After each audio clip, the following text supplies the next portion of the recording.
Welcome to the UCLA Anderson Drive Time podcast. My name is Dylan Stafford. I'll take off my glasses. Sorry. Thank you for joining us. And this is episode number 85. We're creeping up on 100 interviews of current and alumni members of our community.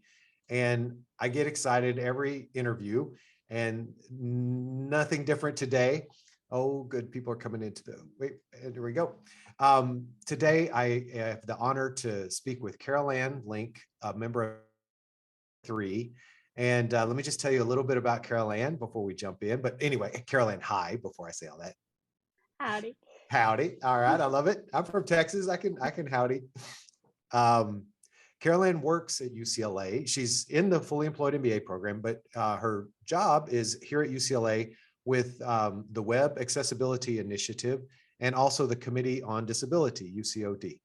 She is an active leader on FEMBA Council. She's been in FEMBA Council all 3 years, going into her 3rd year now, and currently is the Vice President for Equity, Diversity, and Inclusion, a passion that has been consistent for Carolanne all 3 years through Council. And she's going to tell you some of the ways that that conversation is really being integrated across the entire FEMBA Council platform.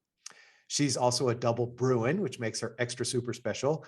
Attending UCLA here as an undergrad, she earned her BS in statistics before coming back to Anderson now to pursue her MBA. And this is just my personal note. I've read about 5,000. I've admitted about 5,000 FEMBAs in 19 years, and Carolanne's are some of the most touching essays that I've read, when she really wrote about the journey of her life and what she's learned and what she brings to the learning environment, which is always what we're looking for. But I just always appreciate some people have the ability to really communicate. And she told a really beautiful story that brought tears to my eyes and really had me just thrilled when she accepted her admission offer. So, hi, Carolanne. Thank you for being here today. Thank you so much for having me. I hope I can live up to that introduction. Well, like I say in Stand and Deliver, it's fun to introduce people. I love introducing people. It's an opportunity to just pause and appreciate another person. So, well, why don't we start, to give people a little bit of background, just kind of, tell us about you before you got to UCLA, either the first time or the second time now. Yeah, absolutely. So I grew up in Oakland, California.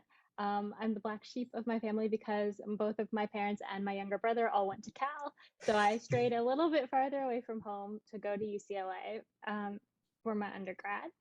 A little bit about me personally is that I hold a lot of intersectional identities that I'm all very proud of, but some of them include being multiracial and being disabled as well. So I was born with a congenital disability called cerebral palsy. And to get into a little bit of what that means for me specifically is I identify as what I call semi-ambulatory. So that means that I have some standing and walking ability, but it's limited. So for a lot of my day-to-day activities, I rely on a wheelchair. And so I find that bit of my story a little interesting because as I got older, that transition to more wheelchair use was very interesting, and I can go into lots of detail if we'd like. But so that transition from fully ambulatory to semi-ambulatory and wheelchair use actually happened during my undergrad here at UCLA. So that was a huge point of academic and personal and eventually professional discovery, which is all really great for me. And I came to UCLA really unsure of myself, as a lot of 17, 18-year-olds do. And it's been so instrumental in how I've developed a sense of self, into my passions, and I can't wait to dig into all of that more. But as I went through my undergrad, I still wasn't super sure what I wanted to do. But as you touched on, when I graduated, I really loved this community and wanted to stick around. So I did a little bit of work with the UCLA Healthy Campus Initiative, working as an accessibility consultant there first. And then after that, I transitioned to my current department, which is the Disabilities and Competing program, which is a small little niche of IT. We're actually housed in MS in the basement, so you can come see us sometime when we're back on campus. And we run the program called the UCLA Web Accessibility Initiative, which in other terms is pretty much the idea of how do different disabilities and people with these different disabilities interact with the internet and digital content. So it can be things like, if you have a visual impairment or blindness, how do you use your website? Or if you are missing both your hands and you can't use a typical keyboard, how do you operate through certain types of apps or use different equipment to access digital content? And so this, of course, is great for general websites, but also, of course, with instruction and academics being very digital right now, especially with COVID-19, that's been a very big question for us. But I love what I do. There's always so much going on. And I'm very thankful to be here again to talk about it. And I didn't say it because we don't want to steal too much from Paris, but you're also in the early stage planning for the 2028 Olympics and Paralympics that will be held here in Los Angeles. That will be the athletes village here at UCLA is my understanding. That's accurate? So yes, while I was in undergrad, I learned about parasport and disability sport. And it was my first introduction way later in life than most children get introduced to sports. But through that, of course, we were in the bidding process when I was an undergrad to bid for the originally the 2024, but eventually the 2028 games. And of course, LA was very lucky to be awarded those games. And what's amazing about that is UCLA, our actual campus, will be the athletes' village for both the Olympics and Paralympic Games, which is phenomenal because while this will be the third Olympics hosted in LA, it will be the first Paralympics. So, of course, with this new event and this new demographic, we have a lot of nuances. So I play a very small part at this point of trying to just help brainstorm about accessibility on our campus and how our infrastructure for disabled people currently can help feed into our accessibility effort for the Paralympians coming on in that time. But of course, we have a lot of years between now and then. I hope to continue helping this effort because it's truly amazing. And I feel so honored to even just be breathing the same air as some of the people that I have met so far. Oh my goodness. That's so, I get excited because I mean, I think the Olympics are just, they're a thing that humans do that is just so beautiful, because it's people going for the best that they can be in their chosen discipline and the sacrifice and everything they put in, and the fact that we'll be the center of it, and the fact that you're even at the early stage already thinking about this global event where the entire focus of the world will descend upon California and Los Angeles, and then UCLA will, that's where they'll sleep at night. Oh my gosh, they'll be so excited going home with their gold medals and bronze and silver and all of that. So, well, I think this one, when we were doing our preparation, one thing that's super important to you, and the title, I forgot to say the title of our interview, Allyship, a necessity for life, learning, and leadership. And, you love to talk and teach about the nuances of allyship and what, you have a story about a blog post that you wrote for work, let your kids look, stare, point, and ask questions. Why don't you tell us about what that blog post was about and what you were helping people to see by writing that? Thank you so much for bringing that up. I love this topic. So that blog post means so much to me. It was one of my first blog posts when I started working here at UCLA in this capacity. And I was very nervous about putting that chunk of my personal self out there for the world to read.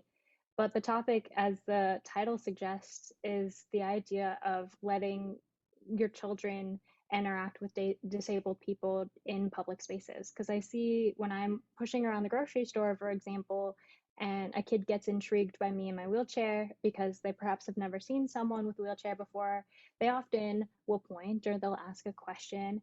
And I'll see often that the guardian with them will hush them and yank them away, thinking that that kind of interaction is rude, because we're taught from a very young age that pointing and staring in general is not necessarily the polite action. But in fact, what I've learned existing in this community is that subconsciously tells them that that's a demographic or a type of person to not interact with as they get older. And it creates these societal barriers of having adults later on in life not sure how to interact with disabled people because they never got to build those bridges younger. Because, of course, the children we know have no malintent and just are curious. And I love to, even if they say something like, oh, what's wrong with your legs? I can tell them, I can walk a little bit, but my legs need a little help sometimes.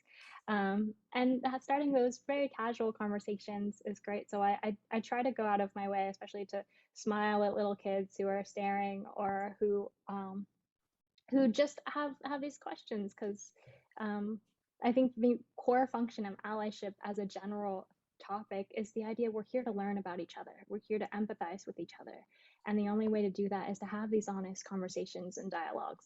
So I really love those conversations. Young children, even if an adult came up and asked me, I'd be a little caught off guard, but I wouldn't be against it, because I love to spread the message and have these conversations. Well, I love that, as a parent. Yeah, exactly. Don't point, don't stare. I mean, you don't, I mean, it could be about anything, somebody's hat is tilted funny or whatever, or so there's kind of a knee jerk parental, and I love when we speak, I always learn, because you use a lot of terms of art that help me.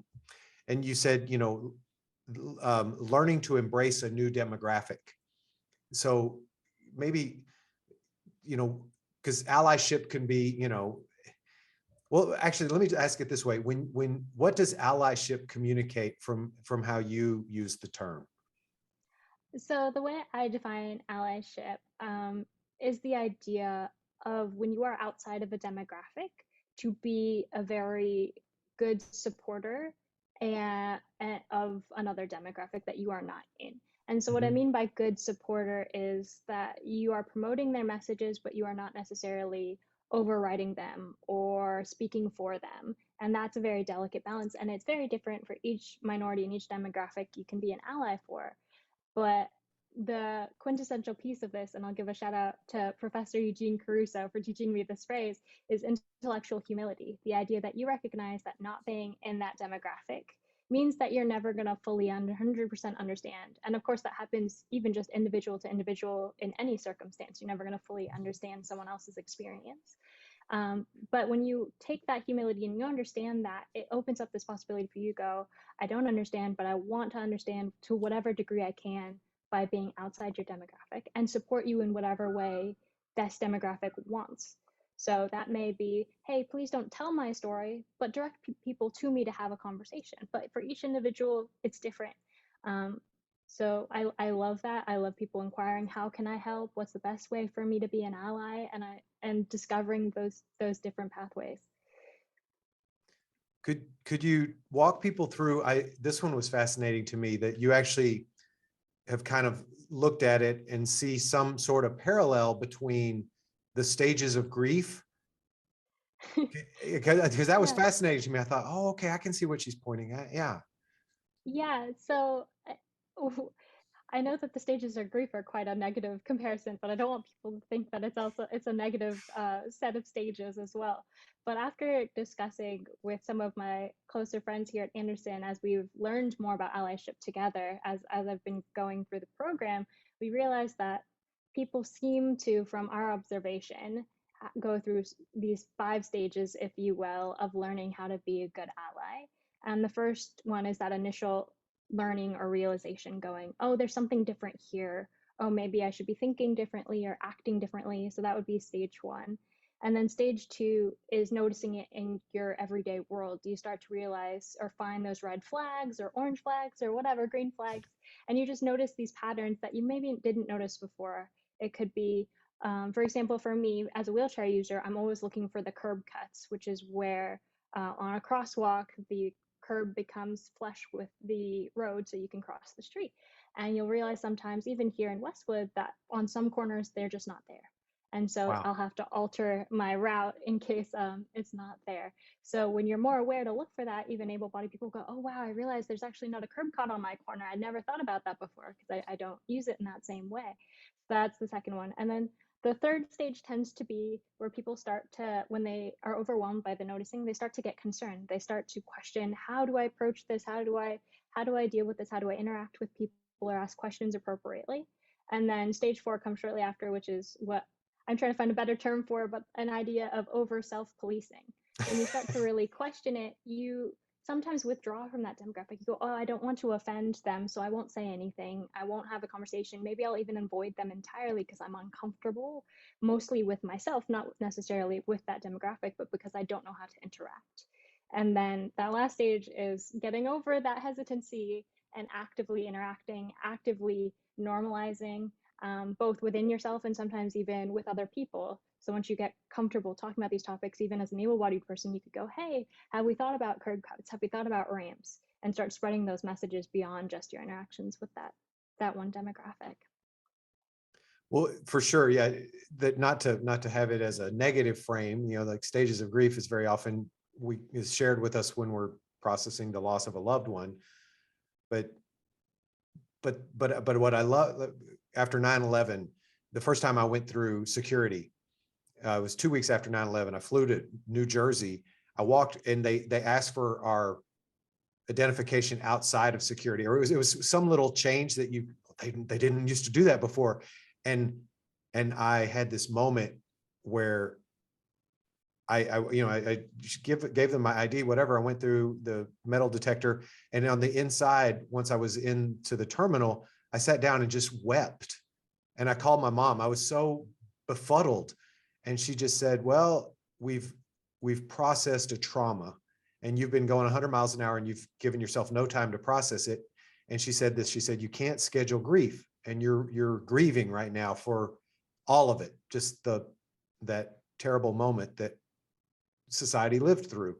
But it always, I was always left with, grief has levels, and it comes at its own. And I think there's this whole, people are asking in the last 2 years a lot of questions because a lot of things happened that prompted looking. And I think we also had just this kind of random extra time during COVID where maybe we would have been quote unquote too busy.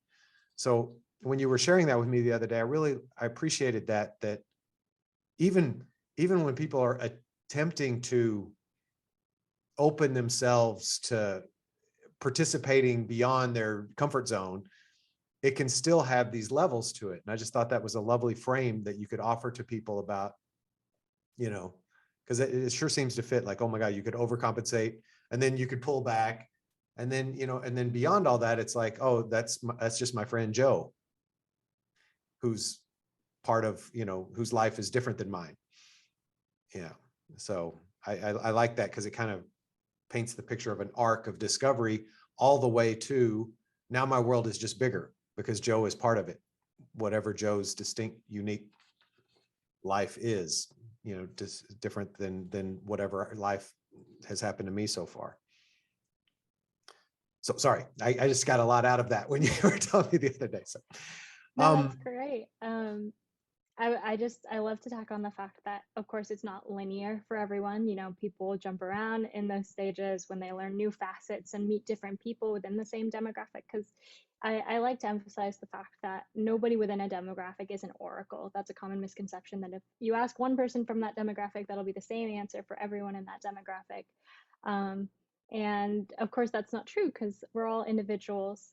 So this idea that you may be going through these stages or jumping around in them in whatever way you are, and as you meet more people within a demographic and get differing opinions, then you may come to different spots. So I see that a lot when someone feels that they've stepped back or done something wrong or even offended someone, that they get more fearful. And I want to emphasize that it's a learning process, just like with anything. And that it doesn't have to be linear. It shouldn't be linear, and we're always here to learn. It's one of the things I fundamentally love about the EDI space is that constant learning. When I took the VP position in FEMBA Council, everyone asked, "What's your plan for EDI? What's your plan?" And I answered every time saying, I am not going to make any goals until I have my team, have the rest of my committee, because I recognize that I have a lot of things I love and I emphasize in my life because of my background and my identities. But I don't want to put those as our top tier projects or goals until I have a conversation with diverse people and say, what do we think as a collective with all these diverse backgrounds that we should be doing for this program?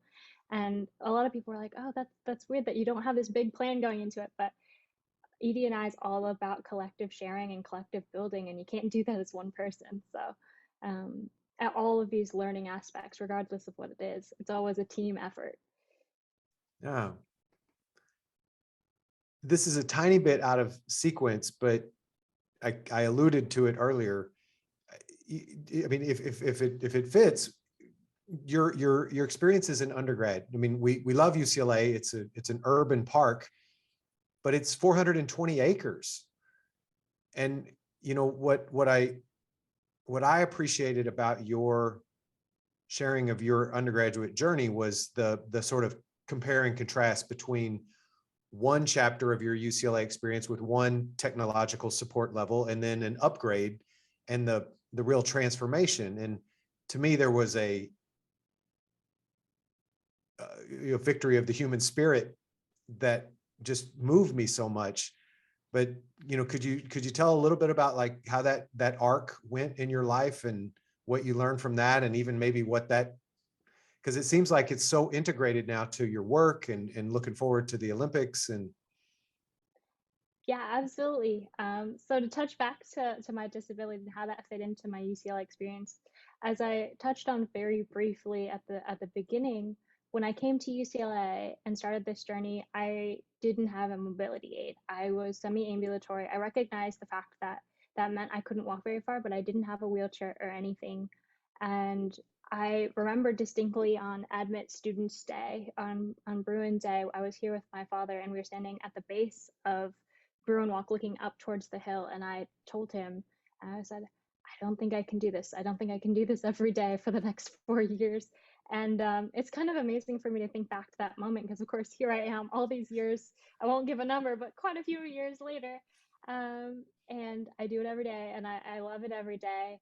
And it's completely life changing. So I started off and I tried to do university the same way as an able bodied student would.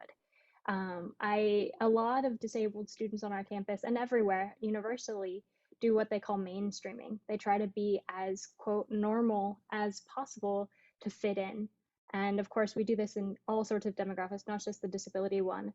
And I tried to hide my disability. I didn't want people to judge me. I didn't want people to think I was different. So I did my best, but it came to this point where the wear and tear on my body was so difficult because I'd never had to traverse a space like this before that I started collapsing between classes and just falling over on the sidewalks. It feels very dramatic when I say it, but that is what happened. And eventually I had to rethink, how am I going to graduate? How am I going to get to the end of this journey? And one of the solutions that we came to was getting a wheelchair and getting more CAE accommodations for how I got my classes and where they were and all these other things. And it was a big moment for me because a lot of people, when they found out about my transition to getting a wheelchair, there was a lot of pity involved. It was, oh, I'm so sorry that's happening to you. It really sucks that your disability is getting harder and all of these things. And I really like to reframe that and say, my wheelchair is my freedom.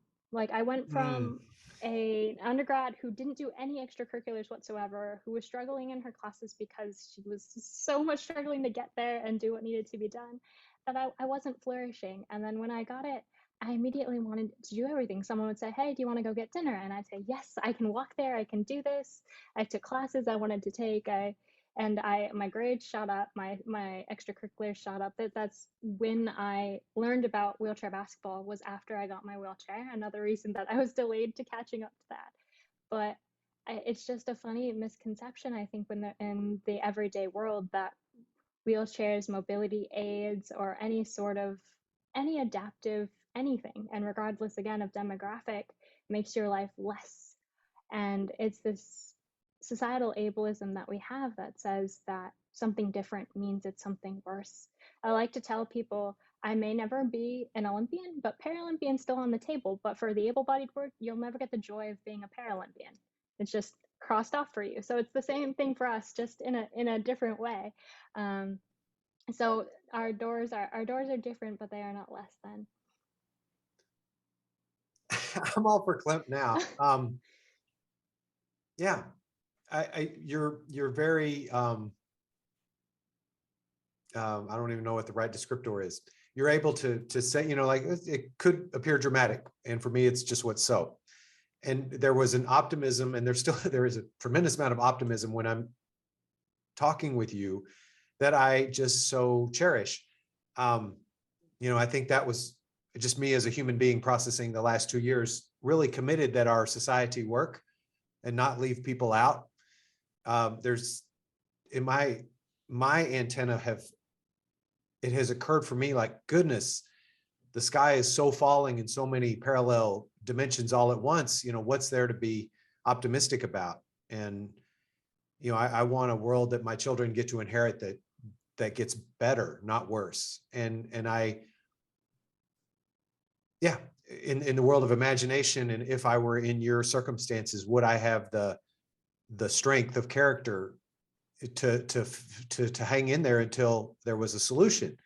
And then, the way you described it, and your entire life, not only it wasn't a 10% improvement, it was a real transformation, and you really flourished your junior senior year, and it's a very upward trajectory that brings you all the way to today. And then now I get to watch you, be above and beyond contributing as a FEMBA council leader. And so, I love all 900 FEMBAs, and I don't get to speak with everyone. So I try to aim the spotlight at people that I want other people to be aware of. I'm so glad she's in my network. I didn't even realize. And, because it does open up a world and that's what we come to university for, is to overlap with people who we wouldn't have met were we not. University, it means universe. That's the etymology of the world. It's this coming together of people from all parts of life. And I just love that. So thank you for going back and sharing that. And another one we talked about that I think is a term of art that maybe can give people access. And then Andy and Jay, if you have any questions after this question, I'll see if you guys have any. So just to give you a heads up.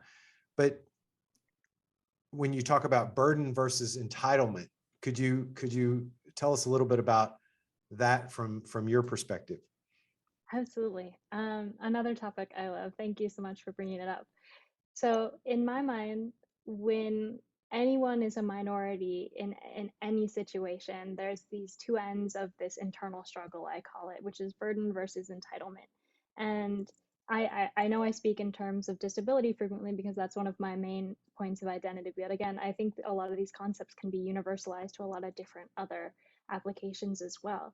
But for disability, at least from my own experience, what happens is that when you are in any new situation, you know that you're different, and therefore you have to figure out how to interact with whatever barriers are there, either be social, physical, whatever.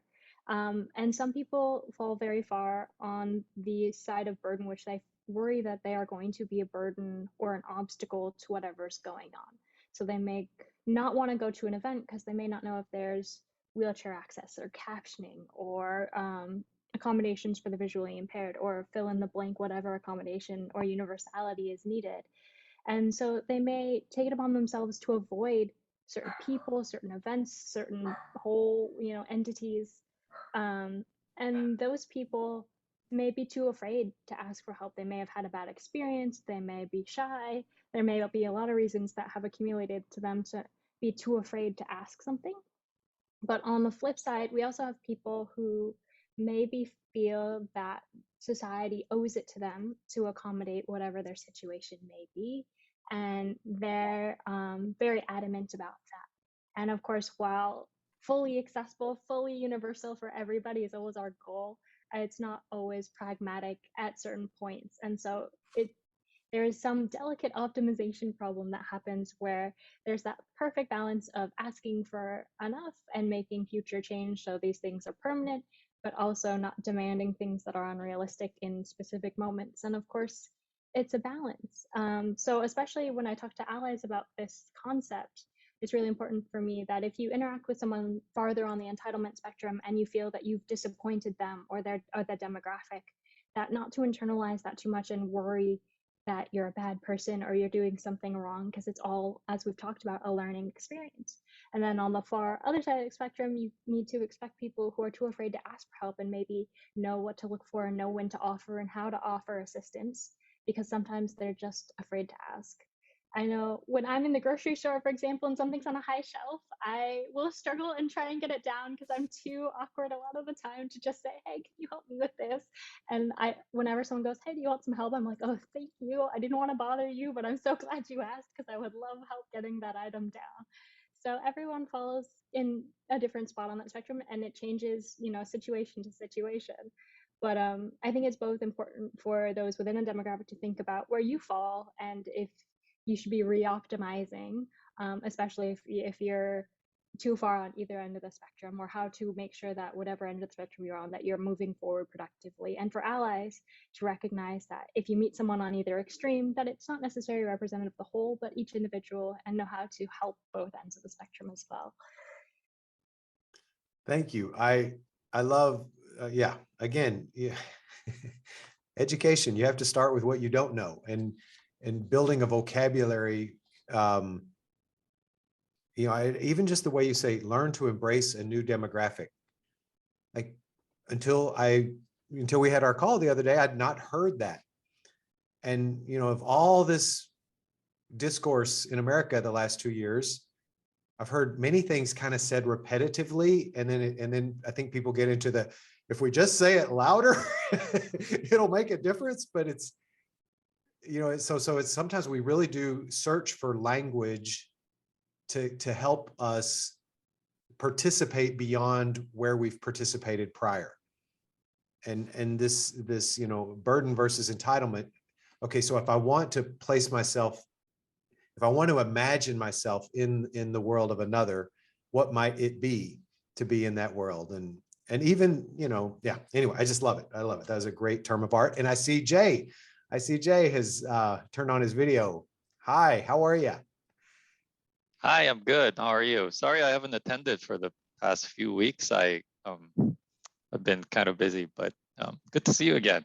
It's great to see you. So Jay Carolanne, Jay is a new member of the future of Anderson, and is in the class of 2025. So thank you for being back, Jay. And what could Carolanne speak to?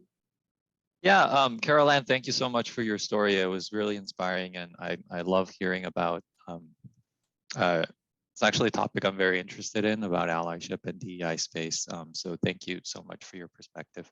I did have a few questions that I wanted to ask. So I actually, so Dylan mentioned in the past couple of years, there have been a lot of turmoil in the United States.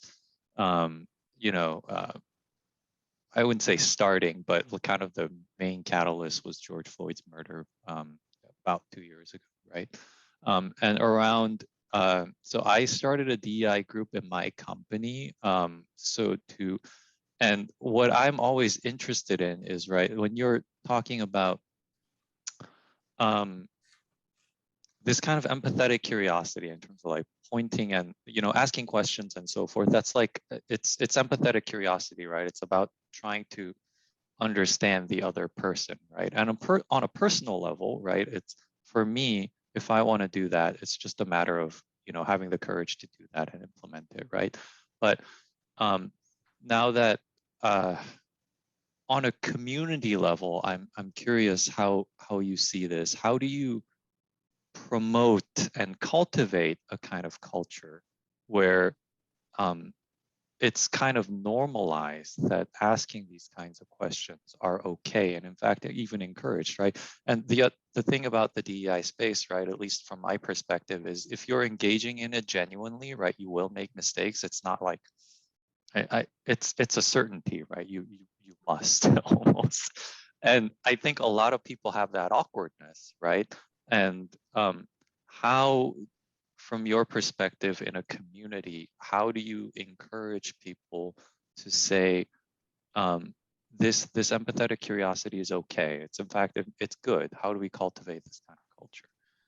Sorry, that was a long question, but I hope that makes sense. No worries. Great question. Okay. So I think my general answer, and then I can ramble about specifics, is that especially in professional settings, what I encourage is creating an environment where you allow people to bring their whole selves to work.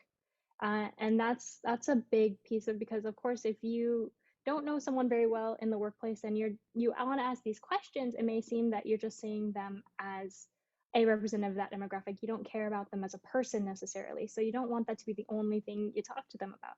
But when you allow spaces where people can come to work and say, hey, my kid had a tantrum this morning and I'm really stressed out, so can we push this meeting back? Or hey, I'm not feeling that great today. Or celebrating the wins, mourning the losses, but just bringing their whole selves and all their identities to work in these almost casual ways, then it shows that you want to get to know them as a person. And then when they have that psychological safety and that comfortability, it's a lot easier to say, hey, do you mind if I ask you about this? Because they know you're interested in more than just that one piece of them. So for example, I run a team of undergraduate and graduate students in my job. And in addition to our normal meetings, I try and set social meetings where they, do something fun together, have lunch or play a board game or something. I encourage them to bond, and that creates this space where they feel more comfortable coming to work as a whole self. I know this is a very, I guess, millennial perspective, but I definitely think for me, especially when I feel more comfortable in my professional spaces to say things like that, to say things that are more personal, it's a lot easier to have these conversations.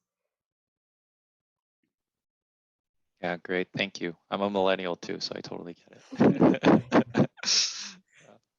um, I don't know. I thank you for that answer. I don't know if Andy had a question too, but I had another one. So if you don't mind, I want to ask you this, right? So I think something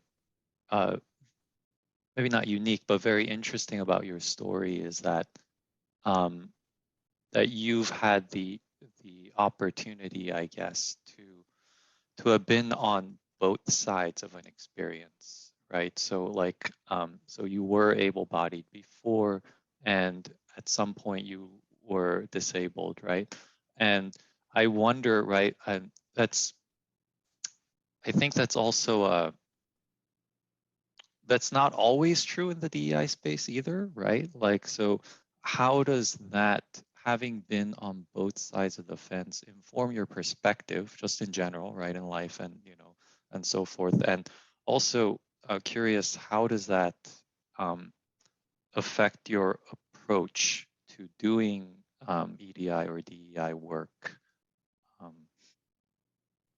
Okay, I'll break that down a little bit further. So I guess to recap a little bit. So I was born with my disability, but what changed was in my later in life, in my early adulthood, I went from being semi-ambulatory, so more walking, even though still disabled, to more wheelchair use. So my specific experiences, I think, are quite interesting because a lot of people, as you said, don't have that dichotomy, that semi-ambulatory experience and then a more wheelchair-focused experience.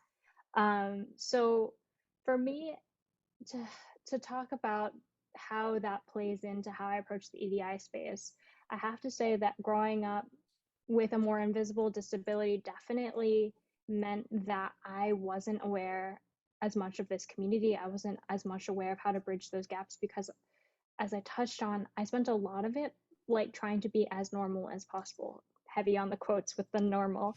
And I think for me, the big thing I learned was that unspoken pressure that we all have to be, quote, normal in whatever ways.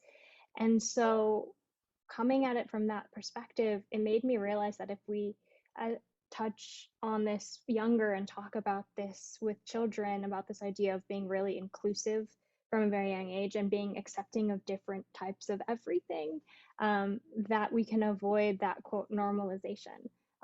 To be more specific, for me, as I said, I didn't try sports until I was 21, I want to say. So I spent over 2 decades of my life thinking I couldn't do sports at all.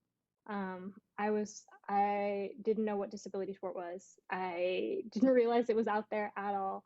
And it wasn't until that age where someone said, "Hey, we have wheelchair basketball. Do you want to come try?" And I was like, am I eligible for that?" And they were like, "Absolutely." And disclaimer for everyone listening, UCLA does have a wheelchair basketball program open to everyone, able-bodied, disabled, everyone. It's phenomenal. Please come join us once we get back rolling for that, because we love it. But it's that idea of when we have this lack of normalization, lack of these conversations, you take something away from those people. Like the idea that me as a child didn't know I could be a part of a whole community. I missed out on sports. So it's hilarious now that me as a young adult, I'm just starting to go to races and do sports competitively, and my parents are coming and watching and cheering me on as if I'm doing it like t-ball as a young child Aw. right now. I love it. I love being able to have that even now. But as far as the able-bodied to disabled experience, I can't speak to that from my experience, but my partner is a C6 quadriplegic who broke his neck at 17. And so he had that very stark contrast between able-bodied life and then disabled life. I always joke to him that he's not a helpful example in these talks, because his mom says when he hit the ground after he broke his neck, he fell off a bike actually. He was already making jokes about the wheelchair tricks he was going to do after he hit the ground. He had zero transition period of mourning it or being sad about it. He was like, "I'm gonna jump the Grand Canyon. I'm gonna do big things." So I always joke that he doesn't really help with the commentary around that transition. But for other individuals, as we kind of touched on the different stages of allyship, you've got similar stages of transition for people, because I often see that people see it as a loss when they become disabled in any way. They're so focused on what they can no longer do. Like I was saying about the Olympian Paralympian dichotomy, they don't always focus on the doors that are open or this community that's now a part of their lives. Um, so, uh, did that answer your question? I know I took a couple different tangents, but I can speak more to any of them if we want to dig into any of them a little bit more. No, no, that was great, and I'm sorry I'm sorry I mischaracterized your experience. Sorry, I already made a mistake, right? In this space, we No, always make mistakes. but we can But still be friends after this, and yeah, that's exactly what we want to exactly. Yeah, that's how we learn, right? Thank you. I appreciate it. Absolutely. Thank you, Jay. And yeah, that's that's perfect. Andy, you may be at work or who knows what, but anything you want to shout out, doesn't have to be a question. Just we're appreciating your presence. No, no questions. Just want to say, Carolanne is the best. Tell us how you all know each other. I met her during Leader Foundations. We did the whole Big Five. I think she was even in my group for like 2 quarters for core even. We usually try to take a class or two together. So yeah, she is the best. Definitely love how she utilizes her passion to really drive her actions. It's really funny because during the Big Five, I think she characterized herself as having low drive, but I can definitely attest that that is not true. So yeah, to those who's listening to this podcast, if you ever want any source of energy or inspiration, go talk to Carolanne. Thank you. Andy, thank you so much. Yeah, Andy and I, as he said, we met at Leadership Foundations, and we were actually very sad when they told us that we'd be switching groups for the spring quarter, or the winter quarter and spring quarter of our first year, and we got switched into the same group again, and we decided not to say anything about it, not to tell whoever did the mixing of groups that we stuck together. So he has been my FEMBA buddy this whole time. Every quarter we've taken at least one class together, and yeah, so he's my OG, my original FEMBA friend for Yeah, sure. I think we might be doing Gap together too, but I'll have We to might double be. check. I would hope so, considering we submitted our group names last week, Andy. But yes, so we'll go from day one to the finish line together. So definitely phenomenal.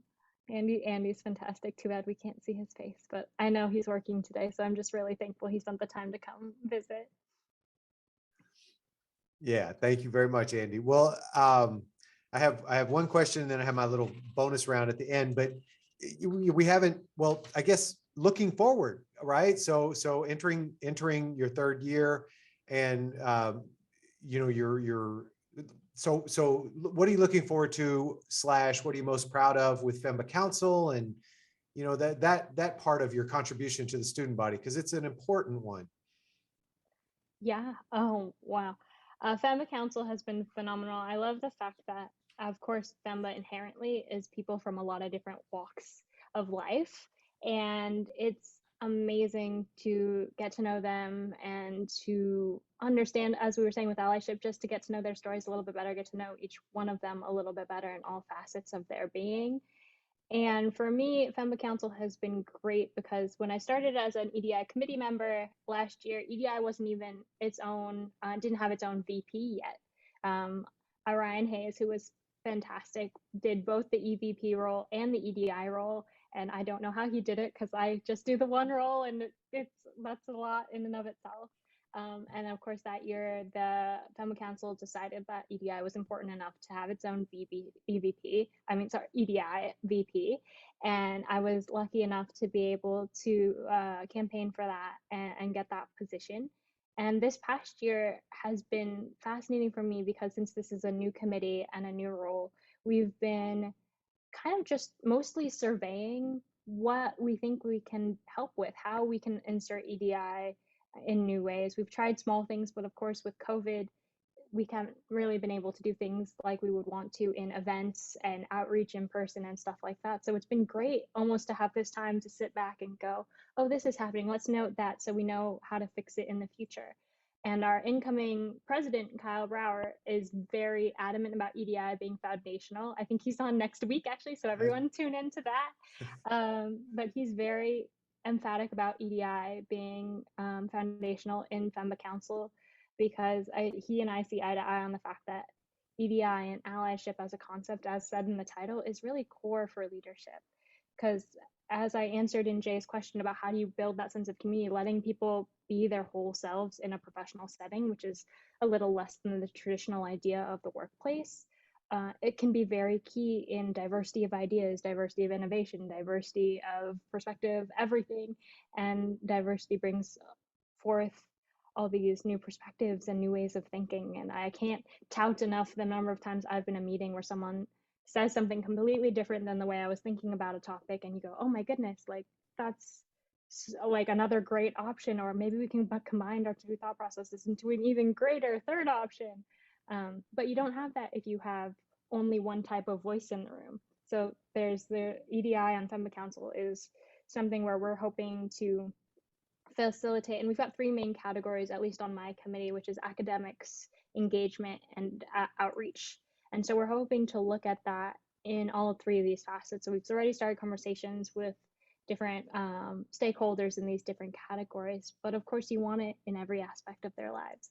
So I apologize ahead of time, FEMBA people, that you may be seeing my face more often poking and going, hey, let's talk EDI.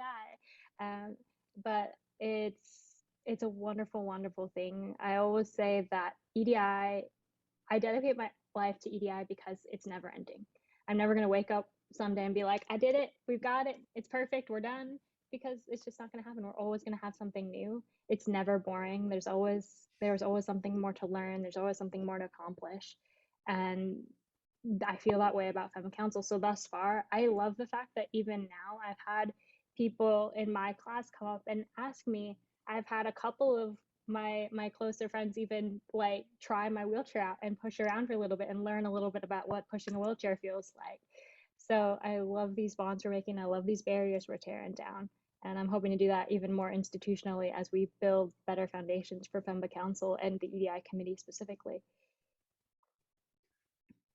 And just extending it a tiny bit, you're also you're bringing the conversation forth of like equity, diversity, and inclusion as part of all of the work groups within, you know, like not just a standalone silo, but no, this is, and use the word foundational a minute ago for Kyle, but that the you know, that we have eyes to look for this topic across the breadth of our activity. I thought that was another, oh, I can get, okay, there's going to be the evolution. That's how. Yeah, absolutely. So right now, the way we have it, as you said, we're kind of in this silo with EDI is looking around and figuring out how to insert EDI. But what we hope to do is create EDI committee to be almost like a consulting think tank. So you'll have this set of diverse voices, and you can come and say, "Hey, I'm putting on this event. Do you think there's more I should consider?" Or, "Hey, can I get the EDI perspective on that?" And of course, we recognize that whoever ends up on the counts on this committee will, be a select few voices. So we can't have everyone, but I love the fact that we'll hopefully have more of those conversations about other VPs going, "I just want to make sure I'm being diversity conscious," or "How do we make sure this is, accessible or friendly in whatever way?" We've had great conversations around small changes like, "Oh, how do we make sure we have enough vegan meals at FEMBA events so that people who either are vegan by choice or vegan for medical necessity have a breadth of options as well, and isn't just like, oh, here's a bowl of spinach, enjoy your bowl of spinach while everyone else is having some flourishing thing." Not that that happens, just as an example.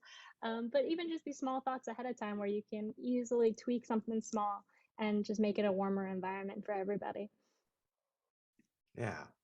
Well, again, yeah, I just appreciate the continuity of your life journey. What is that thing? If you want to know who we are, look what we do. And your actions from those essays, and there's this continuity, and I see UCLA very, very, very much the better for Carolanne, the undergrad, and now Carolanne, the Anderson MBA, and Los Angeles, the better for it as we get ready for this global celebration. So I sort of was doing this only with alumni, but now that I'm starting to do some current student interviews, so it's a little bit early because you're still in FEMBA, but I just like it. So this is my little Bruin bear. So oh, precious. If you could give 3 bear hugs, a favorite faculty shout out, a FEMBA friend, and now Andy's on the spot, but it doesn't have to be Andy, even though Andy's high on the list, and then a family member that, just 3 acknowledgments that idea that if, it takes a village to raise a child. We all appreciate that proverb. And it takes a village to raise an MBA student who's working full time and has a personal life and outside commitments. So none of us do graduate school by ourselves. So three bear hugs. If you wanted to do a faculty, a friend, and a family. Oh my gosh, you're making me panic a little bit. I'm trying to prioritize people in my life. And you can do buckets. You can bring in groups. Nobody. I'll have to do short lists. I'll have to you'll have to yank me off with the hook and play me off with a song. But for faculty, I shouted out earlier before, but Professor Eugene Caruso, who taught ethics, values, and trade-offs, I believe was the official title of the course. I took that last summer. But what that course did for me and what he did for me was the fact that I came into business school being a little bit afraid, as I even talked about in my essays, the idea that I hadn't, in most facets of the world, I don't see people like me who share my identities. Of course, me being very intersectional, it could be hard to find people who look, sound, and act just like me. But I was very intimidated that business school may not be the place for me. We all get that sense of imposter syndrome where we're not sure how we fit into this archetype yet. And so taking that class and understanding that there's so many ways to fit into business, and it's not just, your traditional entrepreneurship or your traditional fill in the blank. And the fact that we're thinking about this so deeply with ethics and trade-offs and with people's different values really made me feel good about how I approached business and leadership. So that was really validating, and he was a very kind and great professor. So shout out to that class. People take it. It's great. As far as friends, of course, I have to shout out Andy. He's right here. He's fantastic. I probably would have shouted him out anyway from our long story together, but another shout out would probably go to Kyle Brower, our incoming president. He has been a phenomenal supporter of EDI and me as an individual as well. So again, for everyone listening, tune in next week for him. He'll have great things to say, I'm sure. As far as family, I have a lot of family, but of course I have to shout out and cannot separate but both my parents. They are phenomenal human beings, and they bring a lot of the spirit of everything I've said to everything they do in life. And I could do a whole podcast episode about talking about how amazing my parents are. So schedule me in for that, because I will willingly do that. My younger brother, he just graduated from undergrad at Berkeley himself, and he holds certain characteristics that I admire hugely. Like I'm actually quite a reserved, shy person, and my brother has always been very assertive and very just I'm amazed at his natural leadership qualities. So he's phenomenal. And then, as I touched on before, my partner Sam McIntosh, who has taught me so much about disability culture and parasport, and is phenomenal. And he's the pinnacle of when I talked about different ways of thinking. He and I think very differently, but I'm always better for it. So those are my buckets, and I can shout out huge numbers of many other people who have contributed in so many ways, but those are the ones that I can give you off the cuff. Well, I appreciate it, and thank you for letting me put you on the spot a tiny bit. Not to leave anyone out, but and this is a degree in management, and management is achieving goals and objectives with and through the time and talents of others. If I could do it myself, I wouldn't need to manage anything, right? So this is one of the beauties to me of the MBA. Just there's medicine, law, engineering. There's so many professions. But this, just out of the gate, this is a we, not a me phenomenon. I think everything is we, not me, in my head anyway, because that's what EDI is. Yeah. And I, for future FEMBAs who are listening to this, we have a very special collaborative culture at UCLA in general, and Anderson has its own piece of that. But even you heard Carolanne earlier say, gosh, I wonder if I'll fit in there, and will it be, and I love ending with that question, because I've had the honor of working with 5,000 people over 2 decades, and people find their people, right? Our vibe attracts our tribe. And our former dean, Judy Olean, said, we're not a sharp elbow, pointy knee, me first, you last. That's just, and so I like to, the other proverb is, if you want to go far, go by yourself, or excuse me, if you want to go, I said it wrong. If you want to go fast, go by yourself. If you want to go far, go together. And you get to build these relationships during school that will go with you for decades into the rest of your career, and your professional trajectory will benefit other people's professional trajectory. I love, there's already a little world of UCLA undergrads in your orbit who are already benefiting. That's the way we build a great world, in my opinion. So Carolanne, I really thank you very much. Thank you. Thanks so much for having me. I look forward to all of our future work together, and seeing hopefully lots of new FEMBA faces come hang out. I love hugs. Come give me a hug and find me. I'll be the girl in the wheelchair hanging around. But please feel welcome in our space. Be encouraged by our vibe and our tribe. And thanks again for everyone's time. Well, now that you mentioned hug, so FEMBA friendly allowed. COVID friendly allowed. So sure, maybe sure. pause on the hugs till we're back to a little safer. But I'm a big hug person. Keep that in the back of everyone's mind in future to specify.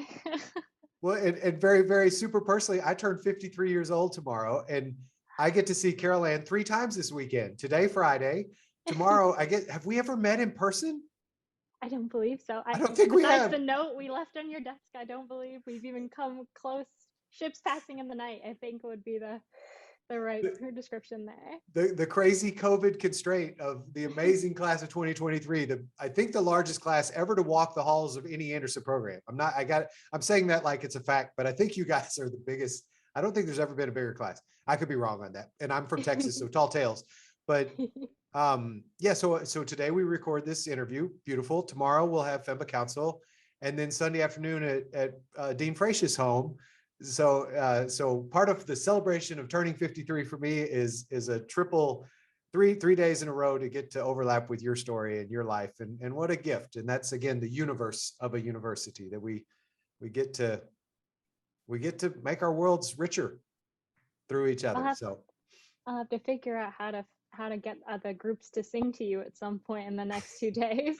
not necessary, but it's just I wouldn't want to be anywhere else. So all right, thank you again for this lovely conversation, Carolanne. Thanks everybody who's joined us today live, and then obviously we'll be listening in the future as we share this. And just thanks so much for everyone's attention. Awesome. Happy early birthday, Dylan, and thanks to everyone again. Thank you for hearing my story, and feel free to reach out because I love making friends. And hopefully welcome to UCLA Anderson. We hope so too. All right. Thanks, everyone.